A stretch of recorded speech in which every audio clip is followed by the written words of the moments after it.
relax. How long will that take? However long it takes. Weeks, months, possibly longer. Victor is professionally cautious. He won't move against you until he's certain of success, which means we wait him out while building defenses he can't penetrate. Gabriel poured himself whiskey from the bar cart, didn't offer me any. Is the confinement becoming intolerable?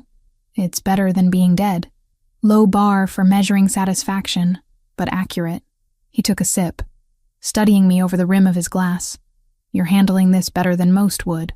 3 weeks of sudden marriage to a stranger, complete life upheaval, constant security presence. Yet you've adapted with minimal complaint. Complaining wouldn't change circumstances. Seems like wasted energy. Practical. I appreciate that. Gabriel set down his glass, moved to the windows overlooking the bay. Moonlight painted the water silver and black, boats moving like distant stars across the darkness. Tell me something true, Jessica. Something about who you were before Chicago, before witness protection erased your history. The request caught me sideways. We'd maintained careful distance during these weeks. Polite roommates playing house for security cameras, and the handful of staff members who occasionally entered the apartment. Personal revelations weren't part of the arrangement. Why do you want to know? Because I married you, and I barely know you beyond the facts in your federal file. Seems like information worth acquiring. He turned to face me, expression genuinely curious beneath the usual control. What did 19-year-old you dream about accomplishing before everything went to hell?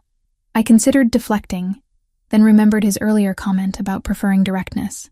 Architecture. Not graphic design. That was just the cover story I developed for job applications that didn't require portfolio reviews. I wanted to design spaces that changed how people experienced the world. Buildings with light and purpose and consideration for human psychology. Why didn't you pursue it after the trial? Because witness protection doesn't facilitate college enrollment under false identities, and architecture programs require references I couldn't provide without exposing my location. The bitterness surprised me. I'd thought I'd processed that particular loss years ago. I was 19 with half a degree and no legal way to finish, so I learned bartending and graphic design and how to be forgettable. Gabriel was quiet for a long moment, something working behind his dark eyes. If this situation resolves successfully, if Victor is captured and you're genuinely safe again, what would you want? That's hypothetical. Humor me. I traced the rim of my water glass, considering possibilities I'd stopped letting myself imagine. Go back to school, maybe. Finish the degree I started. Design something real instead of logos for businesses that might be fronts for criminal enterprises. That's achievable. When Victor is no longer a threat, if you want to pursue architecture, I can arrange enrollment. Legitimate credentials, portfolio development, whatever you need. Gabriel's tone carried certainty that made the offer feel less like fantasy and more like actionable plan. You're my wife. Your goals matter. We both know this marriage is strategic convenience, not actual partnership. Does that preclude me from wanting you to have a life worth living? He returned to the couch, maintaining careful distance. I'm not offering this out of misplaced guilt or romantic delusion. I'm offering it because you deserve better than the survival you've been forced to accept. The statement landed with unexpected weight.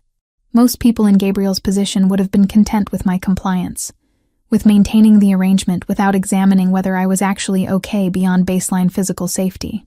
His concern felt genuine in a way that made my carefully maintained emotional distance harder to sustain. Thank you, I said quietly, for the offer, for the consideration, for not treating me like an obligation you're stuck with. You're not an obligation. You're a very brave woman who made impossible choices at 19 and has been paying for those choices ever since. Gabriel's expression softened fractionally. The least I can do is ensure you eventually get to stop paying. That conversation marked another shift between us. The polite distance remained, but underneath grew something that felt almost like friendship. Gabriel started explaining his business interests when I asked, walking me through legitimate real estate developments and import operations with patience that suggested he actually enjoyed having someone to discuss strategy with. I cooked dinner occasionally using his absurdly well-equipped kitchen, and he'd close his eyes savoring flavors like each meal was a revelation instead of simple pasta dishes I'd learned from YouTube videos. 3 weeks in, routine fractured when I woke at 3 a.m. to the sound of Gabriel's voice raised in the kind of controlled fury that was somehow more frightening than outright shouting. I grabbed a robe and crept down the hallway toward his office, door slightly ajar, light spilling across hardwood floors. He was on the phone, speaking rapid Italian punctuated by words I recognized only as profanity. Pacing behind his desk, tie gone, sleeves rolled up, looking more dangerous than I'd seen him.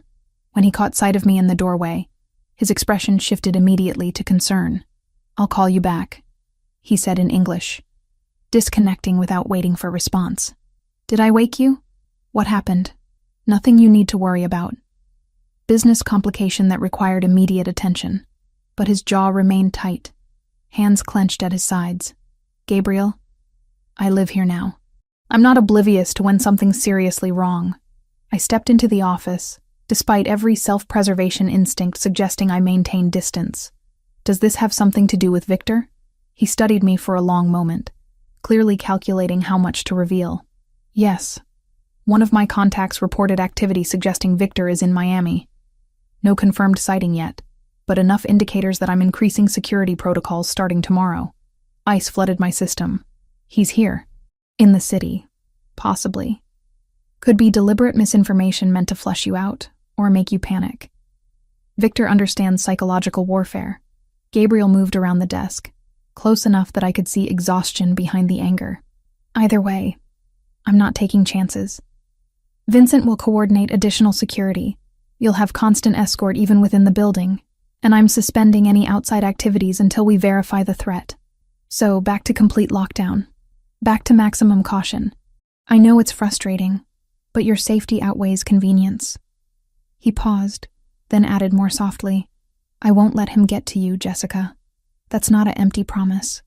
I've never lost someone under my protection, and I don't intend to start with my wife." The possessive phrasing should have triggered alarm. Instead, it settled warm and unexpectedly comforting in my chest. Gabriel meant what he said. Whatever his motivations, whatever complicated family obligations drove his choices, he was genuinely committed to keeping me alive. "I'm scared," I admitted. "Not of being locked down, but of how much I'm starting to trust you. 8 years of training myself not to rely on anyone, and 3 weeks with you is undermining every survival instinct I developed. Trust is a risk, but so is complete isolation." Gabriel reached out slowly, giving me time to retreat, and touched my shoulder with careful restraint. "You don't have to trust me completely. Just enough to let me do my job protecting you. What if that's not sustainable? What if I start relying on you and then this arrangement ends, and I've forgotten how to survive alone? Then we'll address that when circumstances change. But right now, in this moment, you're not alone. That matters more than hypothetical future complications." His hand dropped away, professional distance reasserting. "Go back to bed. Try to sleep. I'll be monitoring the situation, but there's nothing productive you can do at 3 a.m. besides rest." I returned to my room but didn't sleep. Instead, I lay in expensive sheets, watching Miami's lights through bulletproof windows, and wondering when survival had started feeling like something more complicated than just staying alive. Gabriel was dangerous, connected to networks that had terrified me for 8 years. And somehow he'd become the thing standing between me and Victor's carefully planned revenge. The next morning, security presence increased visibly. 2 men I didn't recognize positioned themselves in the hallway outside our apartment. Vincent appeared more frequently, coordinating with Gabriel in low voices that stopped whenever I entered rooms. The atmosphere shifted from cautious routine to active alert, everyone moving with heightened awareness that communicated clear message. The threat was real, close, and escalating. Gabriel worked from home that day, unusual enough that I noticed. He set up in the living room rather than his office, laptop and phone constantly active, fielding calls in 3 different languages while simultaneously reviewing security footage on multiple screens. I worked at the dining table, pretending to focus on logo concepts while actually watching him orchestrate whatever strategy he was implementing. Around 3 p.m, he looked up and caught me staring. "Questions?" he asked. "Always. But I'm not sure I want the answers." Fair assessment. Gabriel closed his laptop, giving me full attention. I need to teach you something. Not because I think security will fail, but because preparation matters. Teach me what? How to recognize when you're being surveilled. How to identify secondary exits. Basic situational awareness that could save your life if circumstances deteriorate. He stood, moved to where I sat, pulled out the chair beside me. You had FBI training 8 years ago, but you're out of practice. We're fixing that. Over the next 2 hours, Gabriel walked me through threat assessment with the patience of someone who'd taught this before. How to spot patterns in seemingly random foot traffic. How to use reflective surfaces to monitor people without obvious surveillance. How to calculate escape routes based on building layouts and crowd psychology. He pulled up security footage from various locations, had me identify anomalies, pointed out tells I'd missed. You're thinking too specifically, he said when I struggled with one scenario. Victor won't look like a threat. He'll look like someone who belongs exactly where he is. You're not searching for obvious danger, you're searching for things that don't quite fit the environment. That's almost impossible to detect. It's very difficult to detect, which is why we practice until it becomes instinctive. Gabriel pulled up another image. Try again. Same coffee shop, different angle. Tell me what doesn't fit. I studied the photograph carefully, looking past the obvious customers to examine positioning, sightlines, body language. Then I saw it. A woman seated facing the wrong direction for optimal table usage, positioned to watch the entrance rather than engage with her companion. Her, I said, pointing. She's oriented for observation, not conversation. Correct. Small detail. But in aggregate, these details create patterns. Gabriel's expression held something that might have been approval. You're better at this than you think. The skills are still there, just buried under 8 years of trying to be invisible instead of actively aware. Why does it matter if I can identify surveillance? I'm trapped in this apartment anyway, because I need you functional if something goes wrong. Need you able to make smart choices under pressure rather than freezing when threat appears. His voice was serious, darker than usual. I don't anticipate security failing, but Victor is professionally trained and patient. If he does find an opening, you need to be ready. The unspoken implication hung between us. Gabriel was preparing me for the possibility of his protection failing, for circumstances where I'd need to survive alone. That night, I dreamed about Chicago, about the alley, the gunshot, Victor's smile.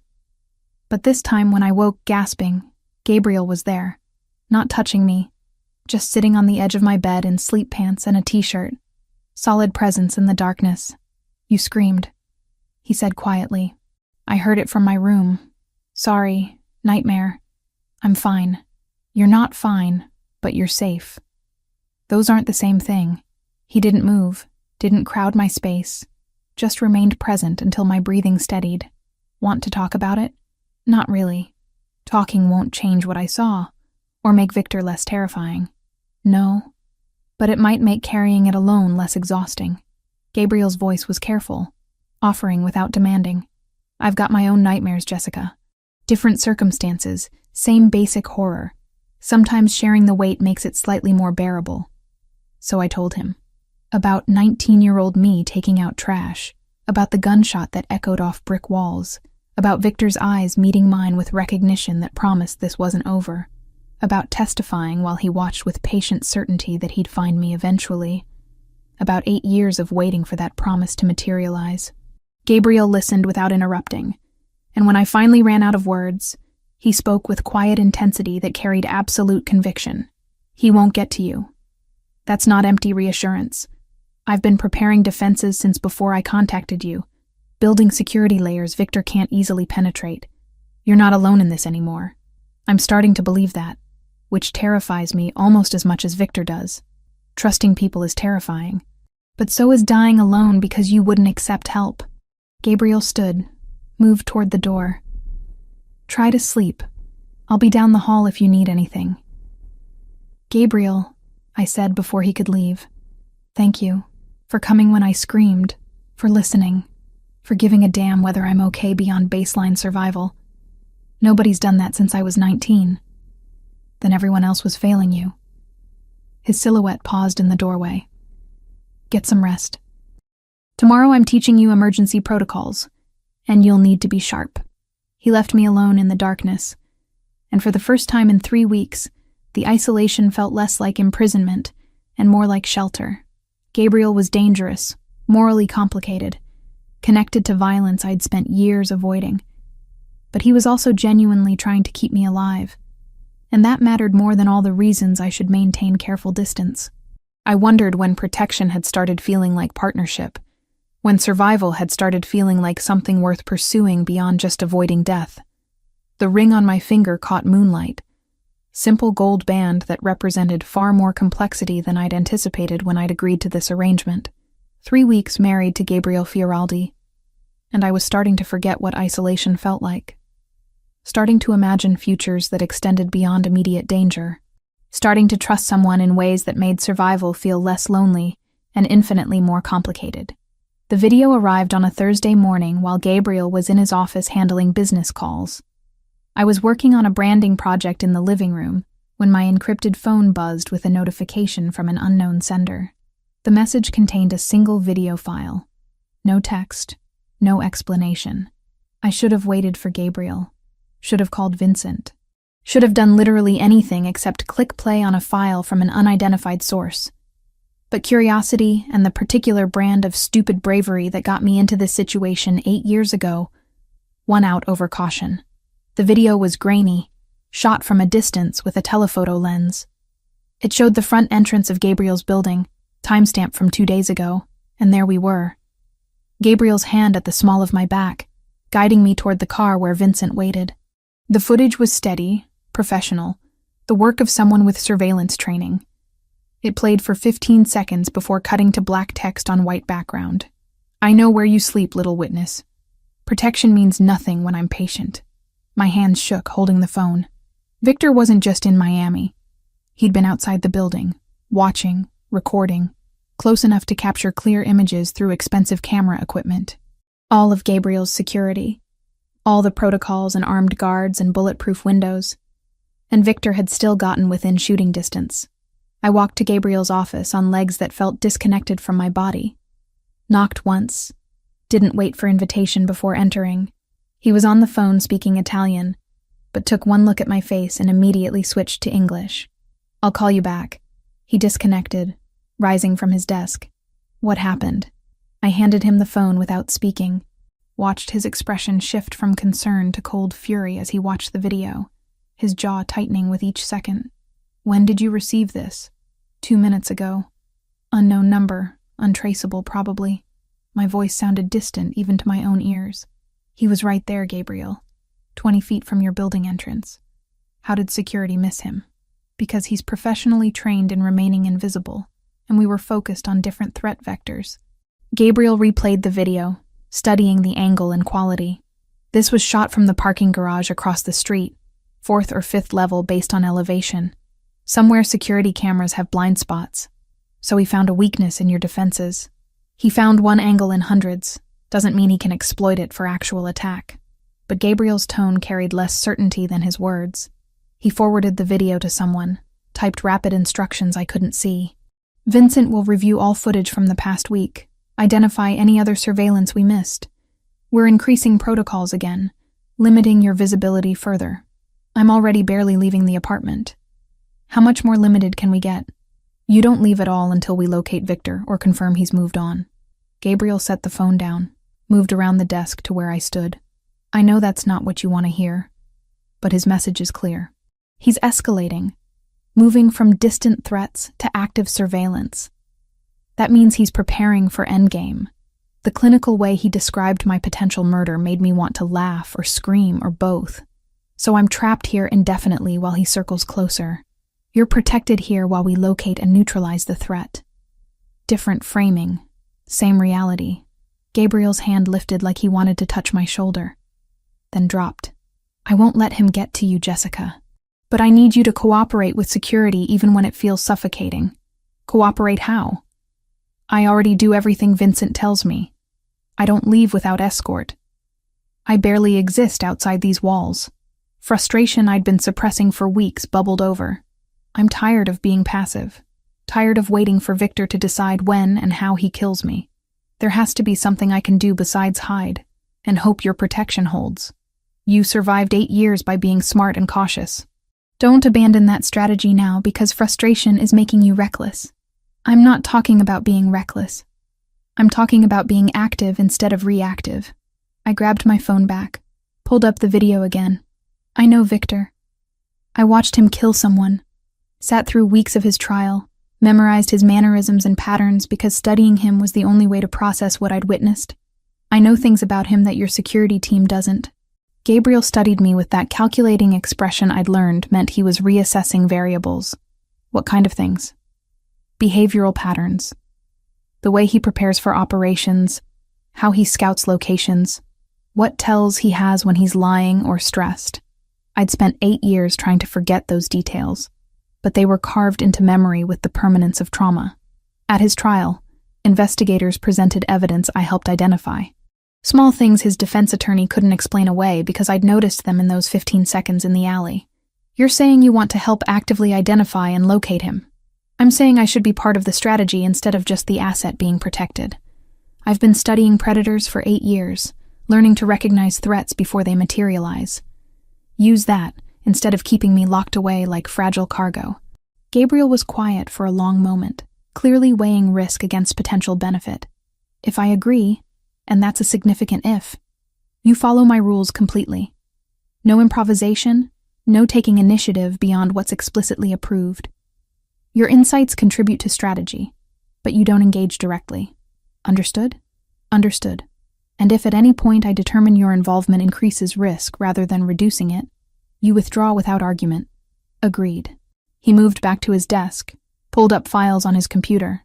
Vincent compiled intelligence on Victor's movements over the past 4 weeks. Confirmed sightings, probable locations, associates he's contacted. If you're serious about helping, start reviewing these. Look for patterns, anything that stands out as inconsistent with his operational style. Over the next 3 hours, I absorbed everything Gabriel's people had gathered on Victor since his escape. Surveillance photos from 3 different cities. Financial transactions traced through shell accounts. Communications intercepted and decoded. Associates questioned and pressured. The sheer volume of resources dedicated to hunting one man was staggering, and still Victor had managed to kill 2 witnesses and reach Miami without being caught. But patterns emerged if you knew what to look for. Victor always scouted locations a minimum of 3 days before acting. He preferred working during shift changes when security attention was divided. He used local contractors for equipment and vehicles rather than maintaining his own assets that could be traced. And he had a specific tell, a way he tilted his head slightly to the right when evaluating risk, visible in several of the surveillance photos. He's not working alone, I said, when Gabriel returned with coffee for both of us. Here and here. I pointed to different photos. The positioning is wrong for solo surveillance. These are coordinated efforts, which means he's hired local support. Gabriel leaned over my shoulder, studying the images. Vincent thought the same thing but couldn't identify who. Can you? Not specifically, but I can tell you how he selects people. Victor prefers contractors with technical skills, but no personal connections to his targets. Low-level criminals with specialized knowledge, disposable if operations go wrong. I pulled up another photo. This one, the man in the parking garage. Watch how he's standing, weight on his left foot, right hand near his jacket pocket. That's the posture of someone carrying a weapon they're not completely comfortable with. Professional security wouldn't stand like that. So local hire. Probably someone Victor found through Miami's criminal networks. Gabriel typed notes. That's actionable intelligence. Vincent can pressure our own contacts, identify who's been approached for surveillance work recently. We worked through the evening, Gabriel making calls to people whose names he never mentioned, while I continued analyzing patterns in Victor's methodology. It felt good to be useful, to contribute something beyond passive compliance with security protocols. Felt like reclaiming agency I'd surrendered years ago when I'd entered protection.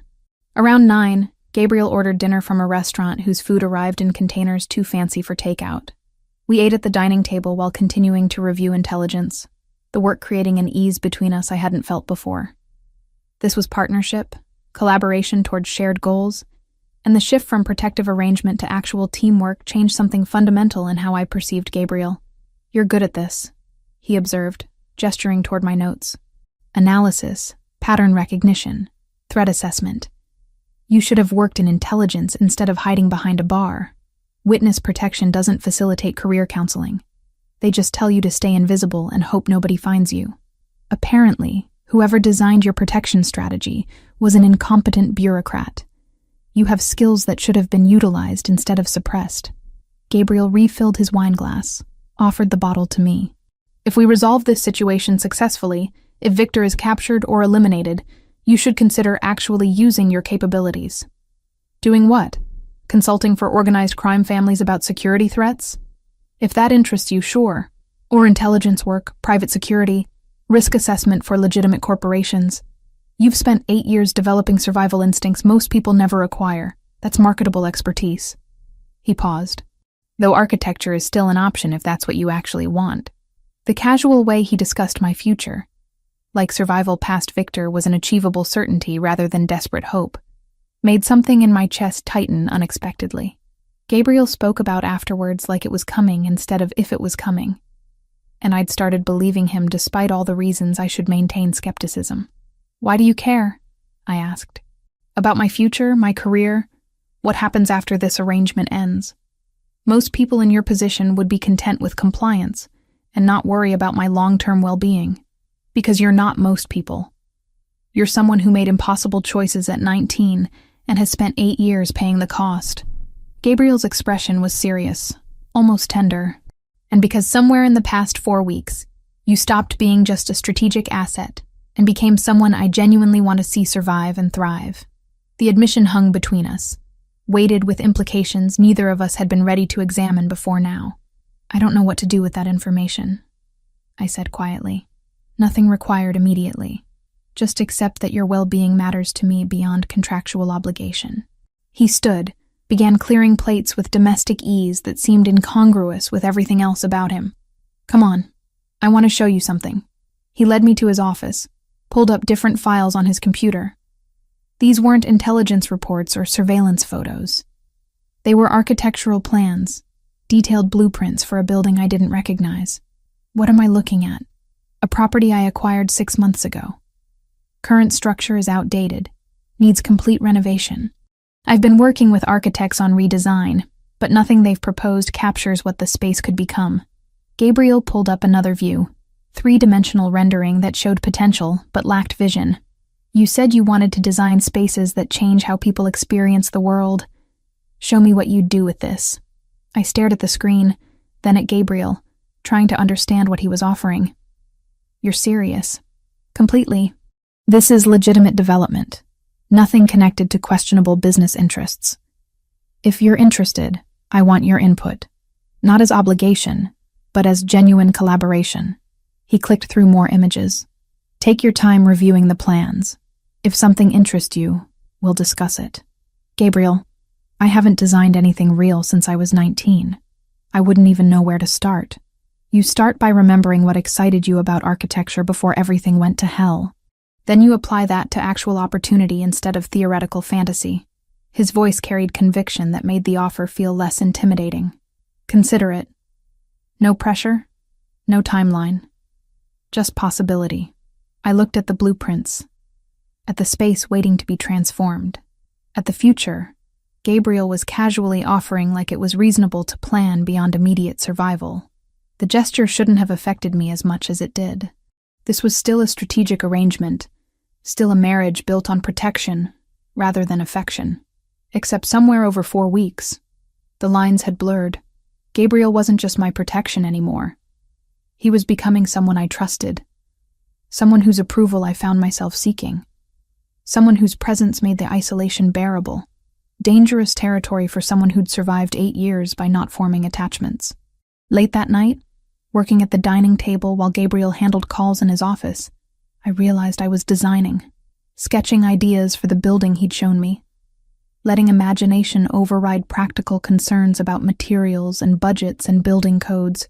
It felt good, felt like reconnecting with a version of myself I'd thought was dead. Gabriel emerged around midnight, saw my sketches spread across the table, and studied them with genuine interest. These are remarkable. The way you've reconceived the entrance flow, how light moves through the central atrium.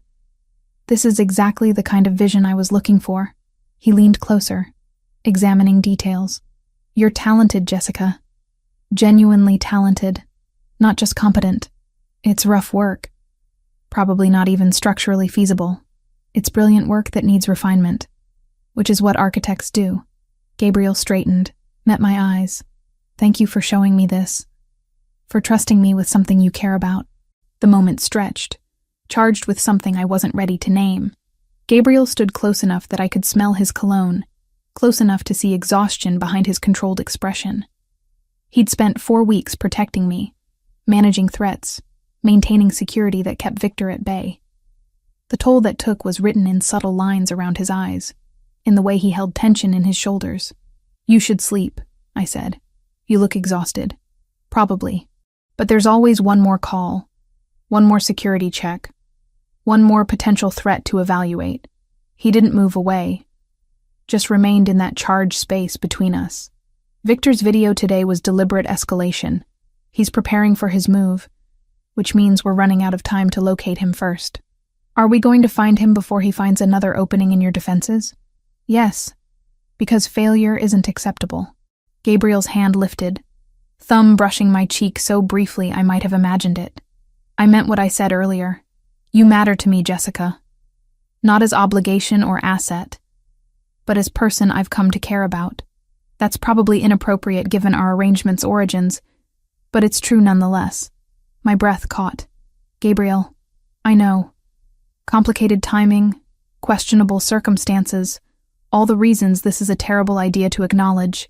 His hand dropped away, but I wanted you to know anyway. So when Victor is caught, and we negotiate what comes next, you understand that continuing this arrangement would be my preference. Before I could formulate a response, his phone buzzed.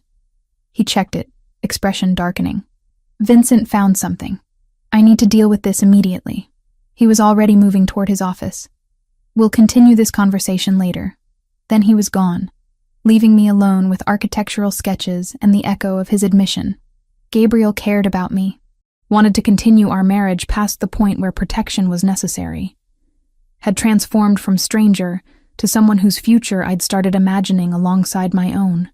I touched my cheek where his thumb had brushed, wondering when survival had become so thoroughly entangled with emotion I'd spent years suppressing, when safety had started feeling like something more complicated than just protection from external threats. The ring on my finger caught light from the dining room chandelier. 4 weeks married to Gabriel Fioraldi, and I was starting to forget where strategic arrangement ended and actual feelings began, starting to imagine futures that extended beyond capturing Victor, starting to want something I'd convinced myself wasn't available to someone who'd been running for 8 years. I gathered my sketches carefully, storing them in the portfolio Gabriel had provided.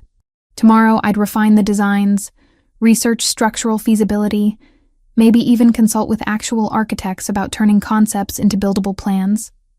Tomorrow I'd continue helping identify patterns in Victor's behavior that might lead to his capture.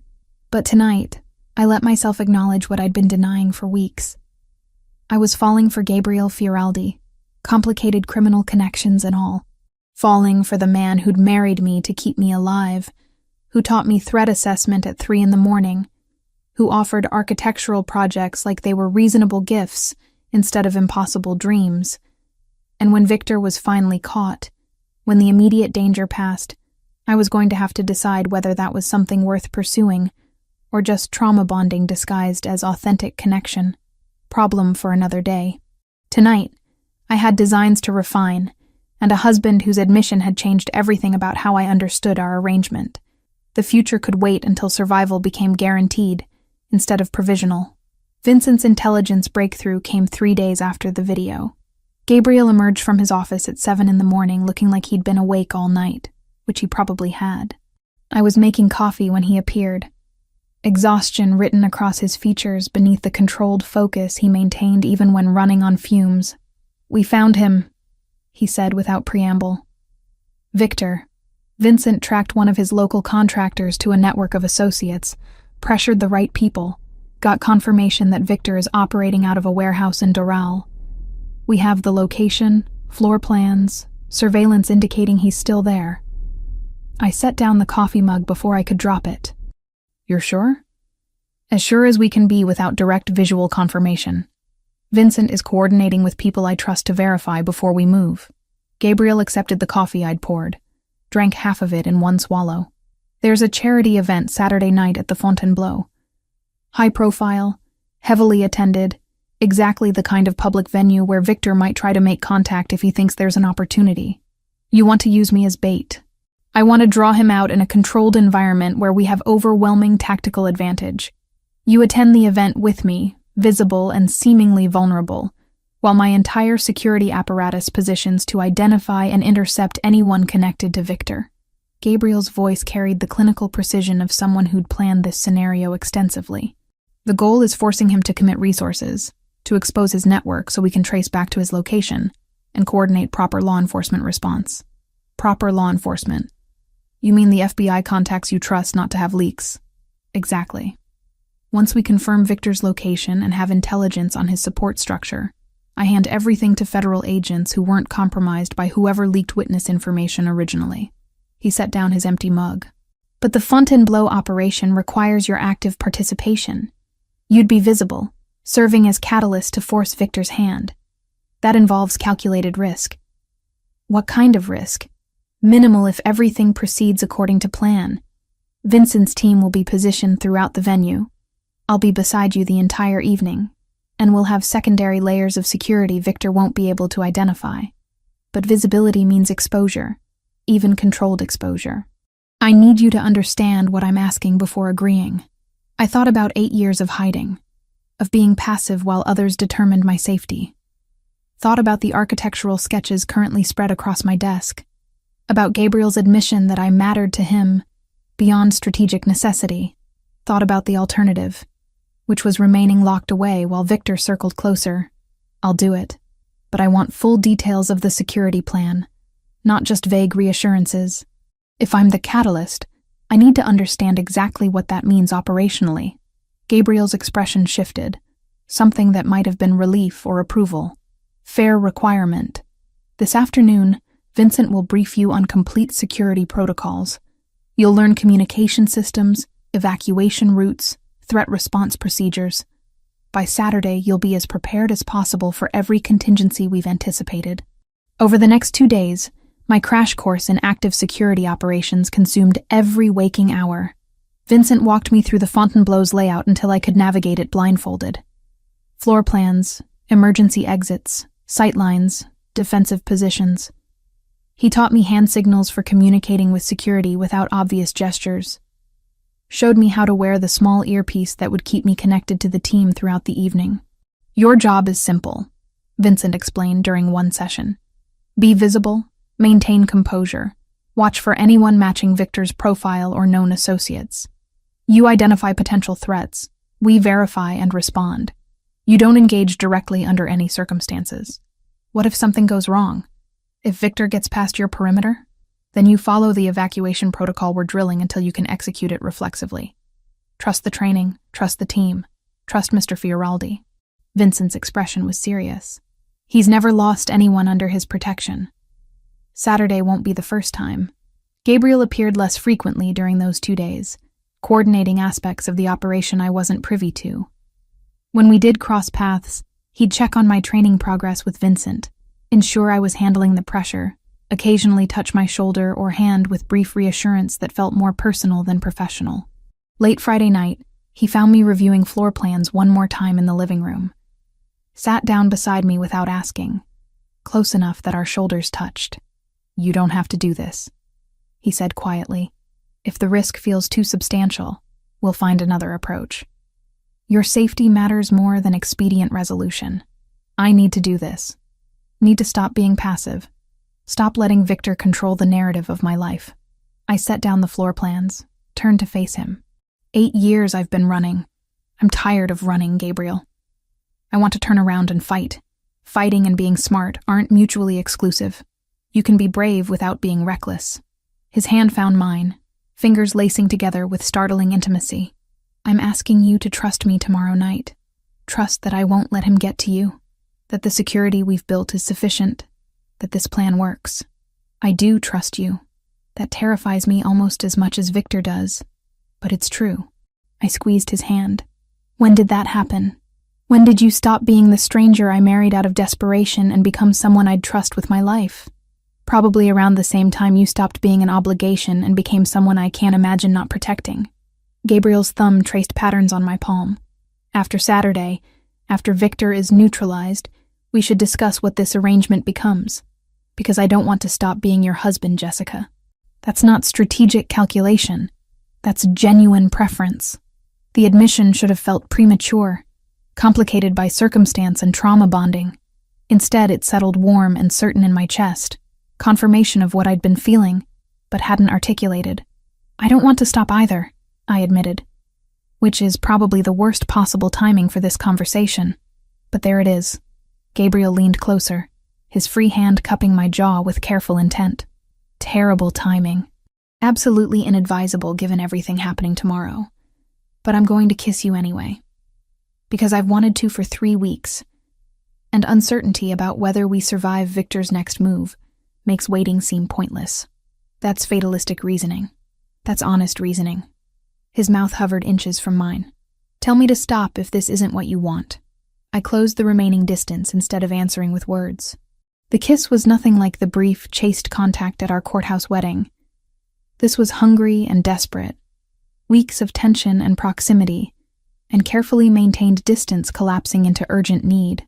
Gabriel's hand tightened in my hair, pulling me closer while his other arm wrapped around my waist, like he could physically shield me from everything threatening us.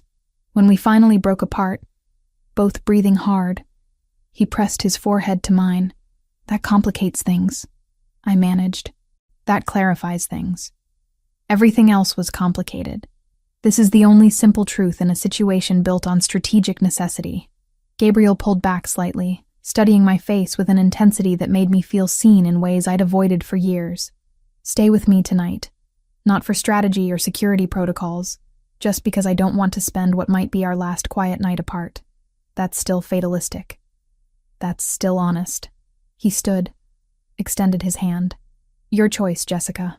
No pressure, no expectations beyond proximity. I took his hand, let him lead me to his bedroom that I'd never entered before. The space was surprisingly simple, elegant but understated. King-sized bed with navy linens, minimal furniture, floor-to-ceiling windows offering the same bay views as the rest of the apartment. Personal, but not revealing, controlled even in private space. We didn't sleep together in any sense beyond literal proximity. Gabriel simply held me, both of us fully clothed on top of the covers, his arms solid shelter against every fear I'd been carrying. We talked about meaningless things, carefully avoiding discussion of tomorrow's operation or Victor's threat. He told me about his mother in Naples, about the bakery she'd owned before his father swept her to America with promises of better life. I told him about architecture professors I'd loved, about the buildings I'd studied before Chicago shattered everything. Somewhere near dawn, I fell asleep wrapped in his warmth, feeling safer than I had in 8 years. When I woke, he was already dressed in a suit, watching me with an expression I couldn't quite interpret. Time to prepare, he said gently. Vincent will be here in an hour with your dress. Eat something, run through protocols one more time. Then we transform you into someone attending charity events instead of hiding from assassins. The dress Vincent delivered was stunning. Deep red wine color that Gabriel had specifically chosen. Fitted bodice that emphasized what curves I had before flowing into an elegant skirt that moved like water. Nothing overtly sexual, but definitely attention-catching. The kind of dress that announced presence without screaming for notice.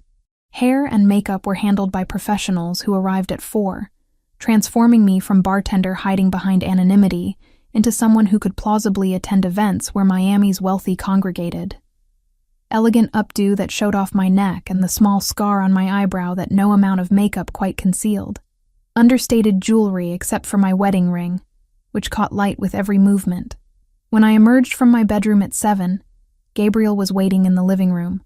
He'd chosen a perfectly tailored black tux that made him look dangerous and sophisticated simultaneously.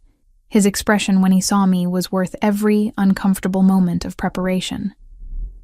"You're beautiful," he said simply. Stunning in a way that's going to make maintaining professional distance extremely difficult. "Then don't maintain distance. We're supposed to look like an actual couple, right? Might as well make it convincing." I crossed to where he stood, straightened his already perfect bow tie just to have an excuse to touch him. "How are you feeling about tonight? Confident in the security? Concerned about variables I can't control? Determined to end this so we can start actually living instead of just surviving?" He caught my hands, held them between us. "Whatever happens tonight, you follow Vincent's instructions exactly. If he says evacuate, you evacuate. If he says hide, you hide. No improvisation, no heroics. Understood? Understood. I trust you, Gabriel. All of you. The security you've built. The plan you've designed. I trust that this works. It will work, because failure means losing you. And that's not acceptable." He pressed a kiss to my forehead, lingering like he was memorizing the moment. "Ready? As ready as I'll ever be for using myself as bait to catch the man who's wanted me dead for 8 years. I managed what I hoped was a confident smile. "Let's go end this." The drive to the Fontainebleau was silent. Gabriel beside me in the back of the SUV, while Vincent drove with focused intensity. I could see the security team in a vehicle ahead of us, another behind, the coordinated movement of professionals executing practiced protocol. The hotel was exactly as impressive as its reputation suggested. Art Deco magnificence, soaring ceilings, the kind of old Miami glamour that attracted celebrities and politicians. We entered through the main ballroom entrance at exactly 8 o'clock, Gabriel's hand at the small of my back, projecting the image of wealthy couple attending charitable obligations. The ballroom was already crowded, several hundred people in evening wear mingling beneath crystal chandeliers. I spotted Vincent at the bar within seconds, then systematically located the other security team members positioned throughout the space, exactly where floor plans had indicated. Everything according to plan, everyone in position. Gabriel guided me to our assigned table near the ballroom's center, optimal sightlines in every direction. We made small talk with the other couples sharing the space, Gabriel introducing me as his wife with possessive warmth that felt increasingly genuine. I smiled, played the role of supportive spouse, and systematically scanned the crowd for any face that matched Victor's profile or known associates. 2 hours into the event, during dinner service, I saw him. Not Victor himself, but a man whose positioning was wrong. Mid-40s, nondescript features, standing near the north entrance with sightlines to our table. His stance was too alert, his attention too focused on us rather than the event. And the way he held his head, slight tilt to evaluate risk, matched patterns I'd studied in surveillance photos. I adjusted my bracelet twice, the signal Vincent had taught me. Within 30 seconds, I felt Gabriel's hand tighten on mine under the table. "Confirmed," came Vincent's voice through my nearly invisible earpiece. "North entrance, gray suit. We're tracking him. Stay calm. Maintain normal behavior." The man remained at his position for another 10 minutes before moving toward the exit. I watched Vincent signal to other team members, saw them follow at discreet distances. The coordination was flawless, invisible to anyone not specifically watching for it. "He's leaving," Gabriel murmured against my ear, the gesture looking like intimate whisper to anyone observing. "Vincent's team will follow, trace back to wherever Victor is operating from. You did perfectly, Jessica. But something felt wrong. The man had been too obvious, too easy to spot for someone working with Victor's level of professional caution. Like he'd wanted to be noticed, wanted to draw attention and resources away from something else. "Gabriel," I said quietly, urgency making my voice sharp. That was too easy. Victor wouldn't send someone that obvious unless it was deliberate misdirection. His expression shifted immediately, understanding dawning. He touched his earpiece, spoke rapidly in Italian, then stood with smooth urgency that didn't quite hide alarm. "We're leaving. Now. Vincent thinks you're right. That was a decoy to pull security focus." Gabriel's hand on my elbow was firm, guiding me toward the nearest exit with practiced efficiency. "Stay close. Follow my lead exactly." We moved through the crowd with purpose that probably looked like early departure to casual observers. Vincent materialized beside us, 2 other team members flanking our movement. The coordination was seamless, professional, exactly the security Gabriel had promised. We'd almost reached the exit when I saw the second man, standing near the valet station, watching our approach with patient certainty. Older than the decoy, weathered features that matched descriptions I'd memorized 8 years ago, a thin scar on his neck, barely visible above his collar. Viktor Volkov in person, 20 feet away in closing distance with the confident stride of someone who'd planned this moment thoroughly. Gabriel, I breathed, terror and strange triumph warring in my chest. That's him.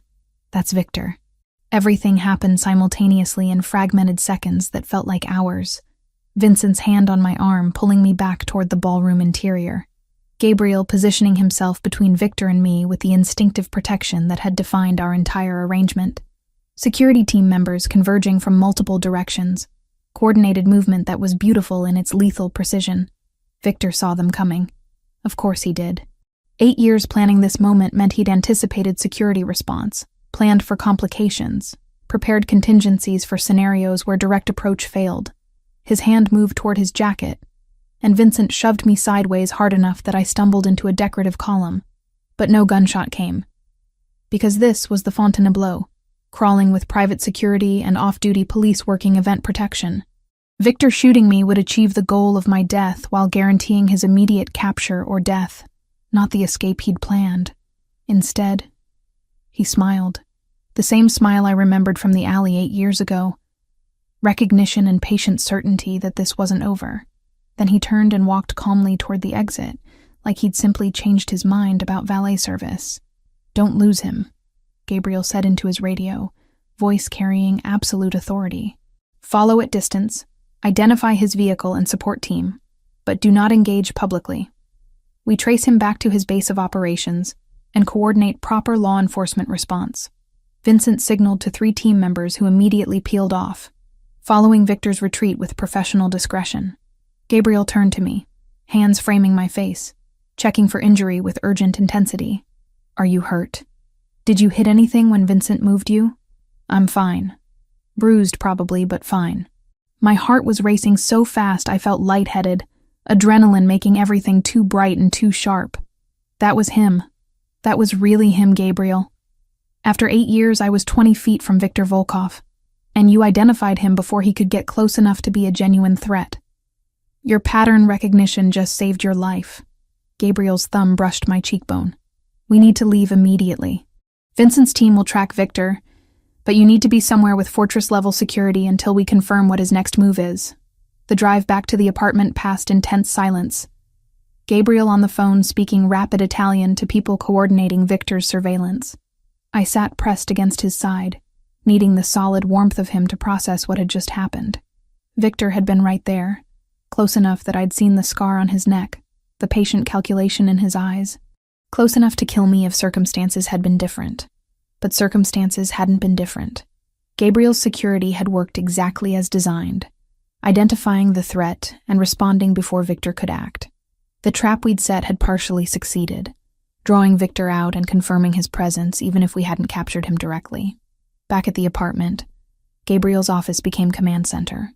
Vincent appeared within minutes with laptop and encrypted communications equipment, coordinating with the team following Viktor's movements through Miami's streets. Gabriel paced behind his desk, tie loosened and jacket discarded, looking more dangerous than I'd ever seen him. "Talk to me, Vincent. Where is he?" "Heading north on I-95, 2 vehicles trailing at safe distance. Looks like he's going toward the warehouse location in Doral we identified earlier." Vincent typed rapidly, pulling up maps and real-time tracking data. "We've got eyes on his support vehicle, 2 other men besides Viktor. Once he reaches his base, we can coordinate tactical response. FBI or local?" "FBI. Agent Martinez, the contact you vetted. She's clean? Wasn't part of the original witness protection breach." Vincent glanced at me, then back to Gabriel.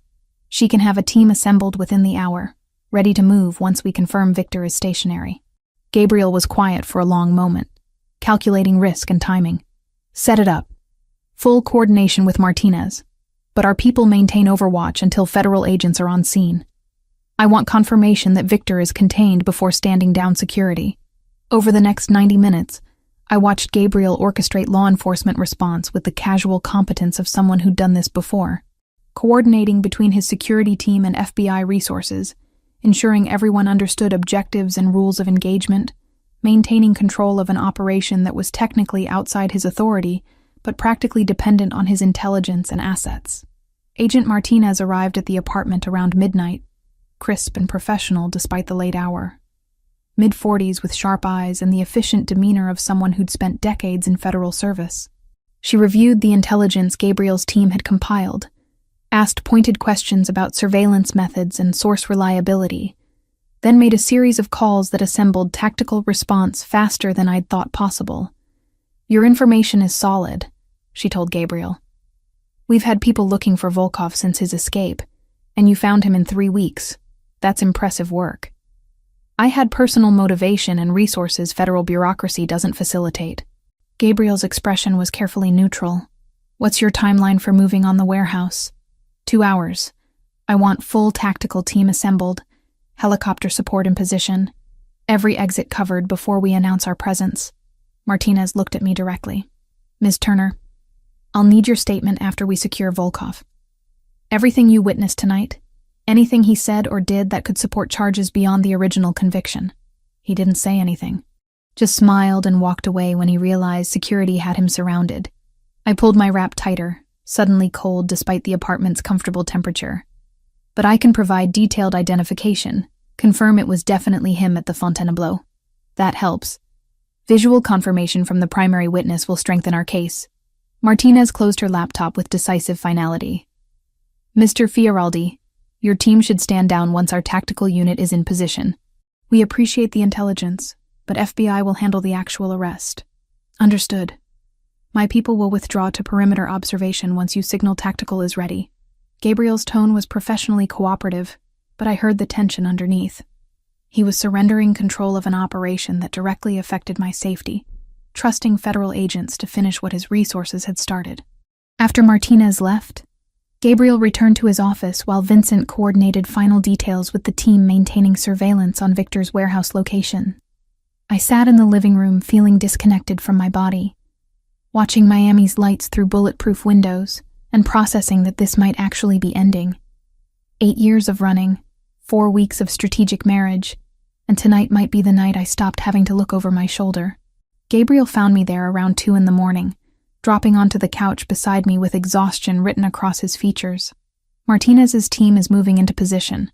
Should have confirmation within the hour that Victor is in custody." He reached for my hand, lacing our fingers together. "How are you holding up?" "I don't know. Too much adrenaline still. Too much disbelief that this might actually be over." I leaned against his shoulder. "What happens after?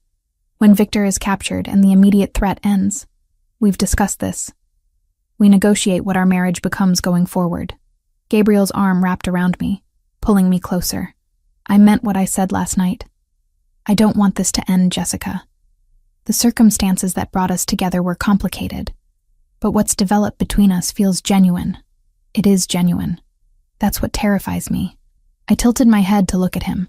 "Your world, your family connections, the business interests that aren't entirely legal. I've spent 8 years hiding from organized crime, and now I'm married into it. How do we make that sustainable? By being honest about the complications and choosing each other anyway. I can't change my family, can't erase connections that were built before I was born. But I can maintain distance from operations that would make you uncomfortable, can focus on legitimate business interests, can build a life that isn't defined by my father's choices." His voice was serious, carrying conviction. "If you want this to continue, I'll make it work. That's not empty promise, that's commitment." Before I could respond, Vincent appeared in the doorway. "Martinez just signaled. Tactical team is entering the warehouse now. Should have confirmation shortly." We moved to Gabriel's office, watching real-time updates as FBI agents executed their operation. The warehouse was exactly where Vincent's intelligence had indicated, Victor and 2 associates inside, surrounded by evidence of extensive planning. Weapons, surveillance equipment, files on multiple targets including detailed information about me. The arrest was clean and professional. Victor didn't resist, didn't try to fight or escape. He simply raised his hands when federal agents announced their presence, accepting capture with the same patient certainty he'd shown at the Fontainebleau. Like this was a setback rather than defeat. Temporary interruption instead of conclusion. Martinez called 15 minutes later. "We have him. Volkov is in custody, being transported to federal holding facility. His associates are cooperating, providing information about his network and support structure. I'll need Ms. Turner's statement tomorrow, but the immediate threat is neutralized." Gabriel thanked her, disconnected, and turned to me with an expression I couldn't quite interpret. Relief, certainly, but also something more complicated. "It's over," he said. "Victor is in federal custody, and this time the people holding him aren't compromised. You're safe, Jessica. Actually safe." The words should have brought overwhelming relief. Instead, I felt oddly hollow, like 8 years of constant vigilance had carved out space inside me that safety couldn't immediately fill. "What do we do now?" I asked. "Now we figure out how to be married without the immediate threat forcing the arrangement." Gabriel pulled me against him, holding tight. "Now we decide if what we've built over 4 weeks is sustainable without fear driving every decision." We spent the rest of the night curled together on his office couch, not sleeping, just existing in the strange liminal space between survival and whatever came next. Vincent updated us periodically on Victor's processing, confirming that federal agents were taking extraordinary precautions to prevent another escape. Agent Martinez called again around dawn to schedule my official statement, professional and thorough in ways that suggested she took witness protection failures personally. When morning light finally painted the windows gold and pink, Gabriel kissed my forehead with tender certainty. "I'm offering you a choice now that survival isn't forcing your hand. Stay married to me because you want to, because what we've built matters beyond strategic necessity. Or we pursue annulment, and I help you establish a genuinely safe life wherever you want to be." His voice was steady, offering genuine options without pressure. "Either way, you're protected. Either way, I'll make sure you have the resources to build whatever life you want, but I need you to choose freely, instead of choosing out of fear." I thought about the past 4 weeks, about architectural sketches and shared coffee mornings, and Gabriel teaching me threat assessment at 3 a.m, about his patient certainty that I deserved better than hiding, his commitment to protecting me even when easier options existed, about falling for him despite every reason I should maintain careful distance. "I choose you," I said, "not because you're the safe option, but because you've become the person I can't imagine navigating life without. Not just surviving with, but actually living with." I caught his face between my hands. "I love you, Gabriel. That's probably too fast and too complicated and too entangled with trauma bonding, but it's true." His expression transformed, something fierce and tender simultaneously. "I love you too. Have loved you since approximately week 2, when you argued with me about security protocols and then cooked dinner using my grandmother's recipe like you belonged here." He kissed me properly, thoroughly. Nothing strategic or restrained about it. "We'll figure out the complications, negotiate boundaries between my family obligations and your comfort. But we'll do it together instead of you facing it alone." 6 months later, I stood in the architectural offices I'd opened with Gabriel's backing, reviewing plans for our 3rd major project. The renovation we'd designed for his building had been completed 2 months prior, garnering attention from developers who wanted similar vision applied to their properties. My degree program was progressing, actual professors reviewing my work instead of online tutorials. Legitimate credentials slowly replacing the false identity I'd carried for 8 years. Gabriel was transitioning operations control of his father's less savory interests to trusted associates, maintaining enough connection to avoid family conflict while distancing himself from activities that made me uncomfortable. Not a complete exit, because that was unrealistic, but deliberate movement toward primarily legitimate business operations. It was compromise, negotiation, the kind of complicated balance that real relationships required. We renewed our vows on a Saturday morning, private ceremony at the same courthouse where we'd married out of desperation 4 weeks after meeting, this time with my real name, Jessica Turner, formally becoming Jessica Fioraldi, through choice instead of necessity. Vincent served as witness again, along with Agent Martinez, who'd become an unlikely friend through the aftermath of Victor's arrest. Victor himself remained in maximum security federal prison, charges from his escape and subsequent murders ensuring he'd never walk free again. Occasionally I'd see news coverage about his appeals or legal maneuvers, but the fear that used to accompany his name had faded. He was just a man who'd made terrible choices, not the monster who'd controlled 8 years of my life. That evening, standing in our apartment watching sunset paint Biscayne Bay in golds and purples, Gabriel wrapped his arms around me from behind. "Any regrets?" he asked. "About marrying you?" "None." I leaned into his warmth. "About how we got here?" "Some. But I think the destination justifies the complicated journey. Philosophy major in another life? Architecture student with pretentious tendencies." I turned in his arms, studying the face I'd learned to read over 7 months. "Thank you for protecting me when I needed it, for giving me space to choose freely when I didn't, for building a life where I can actually thrive instead of just survive. Thank you for trusting me, despite every reasonable instinct suggesting you shouldn't." He kissed me gently. "And for designing spaces that change how people experience the world. Your buildings are remarkable, Jessica. Our buildings. You funded them. Believed in them when they were just sketches on paper. Our buildings," he agreed. "Our life, our future, our choice. That sounds exactly right."